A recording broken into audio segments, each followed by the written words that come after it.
नमस्कार मंडळी, मी प्राची आरंभ व्लॉग्समध्ये तुमच्या सर्वांचं स्वागत करत आहे। काय मग सर्व घरात व्यवस्थित चाललेलं आहे ना? खूप जणांचं ऐकायला भेटतं की सासू आणि सुनांचं पटत नाही। कंटिन्यूअस आमच्या घरात भांडणं चाललेली असतात। दोघींना किती सांगा अजिबात ऐकत नाही, कंटिन्यूअस त्यांचं अजिबात पटत नाही, नेहमी भांडणं चाललेली असतात। तर ती भांडणं का होतात, काय चाललेलं असतं? आणि सासूचं मोस्टली तक्रार असते की माझी सून कंटिन्यूअस घरी माहेरी कॉल करत असते आणि माहेरी फोनवर बोलत असते। तिची आई तिला शिकवत असते फोनवर की कसं घरात वागायचं, कसं घरात भांडणं करायची, कसं उलटं बोलायचं आणि नाती कशी तोडायची। हे सर्व सासूला वाटत असतं की मुलीची आई करत आहे। मग सासूचं म्हणणं तिच्या आईबद्दल, तिच्या घरच्यांबद्दल आणि इवन सुनेबद्दल देखील वाईट होऊन जातं। आणि त्यामुळे त्या एकदम मनात वाईटपणा आला ना की हा माणूस वाईटच आहे, हिची घरची वाईटच आहे, तर तिने किती चांगलं केलं, किती चांगले विचार जरी केले किंवा एखादं काम तिच्या मनाने तिने केलं तर ते सासूला कधी पटत नाही। तिच्या मनात तेच चाललेलं असतं की हिच्या आईनेच हिला शिकवलेलं असणार, हिच्या आईनेच हिला सगळं सांगितलं असणार। मग चांगल्या कामात देखील दोष काढणं, मग अशा गोष्टी वाढत जातात आणि ते वादात रूपांतर होतं। आणि लोकांना फक्त एवढं दिसतं की या दोघांच्यात वाद चाललेले आहे, पण ह्याच्या मागचं मूळ कारण काय आहे हे आपण विसरून जातो की मनातले द्वेष। तर हे द्वेष कशी कमी करायचे? सगळ्यात पहिल्यांदा मी सासूबाईंचं सांगत असते की सगळ्यांचे सासूबाईंच्या मनात जे द्वेष आहे सुनेबद्दल आणि तिच्या घरातल्यांबद्दल तर ते कमी करा। तर मी सांगते कसं काय। तर सून जेव्हा घरी फोन करते तिची आई तिला शिकवते असं सासूबाईंचं म्हणणं असतं। तर असं काही नसतं, मुलीची आई तिला काही शिकवत नसते। तसं जर असतं तर 20-25 वर्षे ती त्या घरात राहून आलेली आहे, तिच्या आईकडे सगळं शिकलेली आहे। मग ती 20-25 वर्षे घेऊन जे संस्कार आलेले आहे, पहिल्याच दिवशी तुमच्या घरात आल्या आल्या तिने तांडव केलं पाहिजे, तिने भांडणं केली पाहिजे, तर ती तसं काही करत नाही। का तर तिचे संस्कार तसे नसतात, ती एकदम शांतच आलेली असते।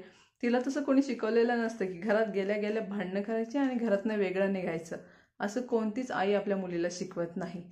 त्यामुळे ते आधी तुम्ही पहा ती मुलगी कशी आहे, ती आधी एकदम शांत असते।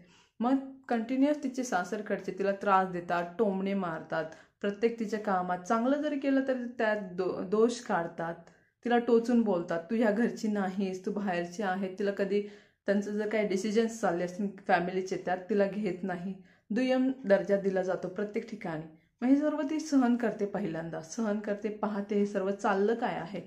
बाकीचे जे नातेवाईक येतात जेव्हा तुमचे, तेव्हा तुम्ही त्यांच्यासोबत कसे वागता आणि जेव्हा हिचे नातेवाईक येतात ते त्यांच्यासोबत तुम्ही कसे वागता हे सगळं ती पाहते।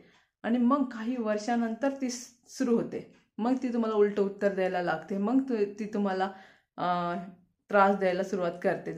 मग सासूबाई बाहेर जाऊन सांगायला सुरुवात करतात किंवा नातेवाईकांना आमची सून आहे ना ती चांगली नाही, तिचे संस्कारच चांगले नाही, तिच्या आईनेच तिला असं शिकवलेलं आहे, भांडणं करत असते, आम्हाला उलटं उत्तर देत असते। पण तुम्ही हे नाही विसरत की जेव्हापासून ती आली ते 1-2 वर्ष तुम्ही तिला किती त्रास दिला, हा विचार तर तुमच्या मनात कधी येतच नाही। तुमच्या मनात फक्त असतं की तिच्या आईने हे शिकवलं। आई नाही, सून हे माहेरचं नाही सासरचं शिकते। जसं तुम्ही तिला तुमच्या घरच्या रूढी परंपरा, देवाचं कसं काय गोष्टी करायच्या आहेत हे जसं शिकवता ना, तसंच उलटं बोलायला जर तुम्ही तिला त्रास दिला तर तुम्ही तिला कसे टोचून बोलतात, किती लेवलचं तुम्ही वाईट तिला बोलता, ते सगळं ती तुमच्याकडनं शिकते। आणि मग त्याच गोष्टी शिकून शिकून ती पुन्हा त्याच गोष्टी तुम्हाला शिकवते किंवा तुम्हाला बोलते। तर ह्या सगळे संस्कार जे असतात ना उलटं बोलण्याच्या, भांडणं करण्याच्या, वाईट गोष्टी करण्याच्या, हे ती माहेरून नाही सासरकडनं शिकते। तुम्ही जसा तिला त्रास देणार तशी ती तुम्हाला त्रास देते। मग जर तुम्हाला या गोष्टी नको असतील तर नेहमी पहा सुनेशी छान बोला, छान राहा। तुम्ही दोघींनी असं हसत खेळत राहा। खूप छान असे परिवार आहेत लाईफमध्ये की जे सासू सुना अशा मुलगी आणि आई असं वागतात किंवा राहतात। तर ते तेच करतात, जसं त्या मुलींसोबत राहतात तशाच त्या सुनांसोबत राहतात। त्यांची सून पण मग आईसारखीच राहती सासूसोबत। तर अशा सुना आणि सासू ओळखू येत नाही बाहेर, त्या आई आणि मुलगी वाटतात। जसं तुम्ही वागणार तसंच तुम्हाला रिटर्नमध्ये मिळणार। तर नेहमी लक्षात ठेवा हे सर्व जे काय सून वागते संस्कार माहेरचे नसतात, सासरचे असतात। तर असे वाईट संस्कार तुम्ही तुमच्या सुनांवर करू नका, त्याचे फळ तुम्हाला तसे वाईट भेटणार नाही। जर तुम्ही चांगलं बोला चांगल्या राहतील, वाईट बोलला तर त्यात देखील वाईट वागतील। नेहमी लक्षात ठेवा की आपण आत्ता तरुण आहोत, आत्ता आपण सर्व कामं करू शकत आहोत। इन फ्युचर जेव्हा आपलं वय होतं, आपल्याला कामं होत नाही, आपण ह्याच सुनांच्या अंडर काम करणार आहोत किंवा ह्याच आपल्याला सांभाळून घेणार आहोत त्या आहेत। तर त्यामुळे ना ह्या जेव्हा नवीन येतात ना त्यांना छान वागवा, जेव्हा तुमच्या घरात काही डिसिजन घ्यायचे असतील, मुलापेक्षा सुनेला सांगा. तुम्ही एकमेकांशी बॉन्डिंग आहे ना मुलापेक्षा चांगली सुनेबरोबर करा. मुलगा तुमचा बाहेर जाणार आहे, जॉब करणार आहे, त्याला एवढा वेळ नाही आहेत घरातले प्रॉब्लेम सॉल्व्ह करायला.